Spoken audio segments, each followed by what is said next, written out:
এবার থেকে দোকানের মতো ধোসা আপনারা বাড়িতেই বানিয়ে নিন। তার জন্য একটা বলে নিয়ে নিন 1.5 কাপ আতপ চাল, তারই সাথে 1/2 কাপ পার বয়েল রাইস। তারপর জল দিয়ে ধুয়ে রেখে ভিজিয়ে রাখুন মিনিমাম 6 ঘন্টা। আর যদি ওভারনাইট রাখতে পারেন তাহলে তো আরোই ভালো হয়। এরই সাথে আমাদের ভিজিয়ে রাখতে হবে উড়দ ডাল 250 গ্রাম, তুর ডাল 2 চা চামচ, 2 চা চামচ লাগবে চানা ডাল, আর অল্প একটু মেথি।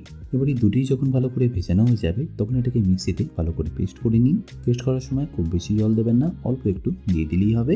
আর পেস্টটা যেন এরকম স্মুথ হয়। ব্যাস এবার এটাকে একটা গরম জায়গায় রেখে দিন ফার্মেন্ট হওয়ার জন্য মিনিমাম 6 থেকে 8 ঘন্টা।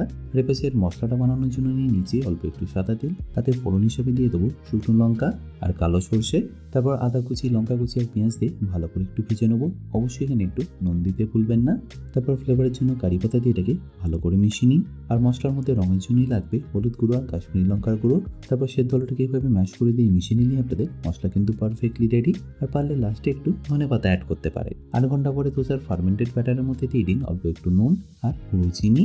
এটাকে ভালো করে মিশিয়ে নিলে আপনাদের ধোসার ব্যাটার রেডি। তারপর তাওয়াটাকে হালকা একটু তেল আর পেঁয়াজ দিয়ে এইভাবে সিজন করে নিন আর একটা একটা করে ধোসা বানিয়ে নিন।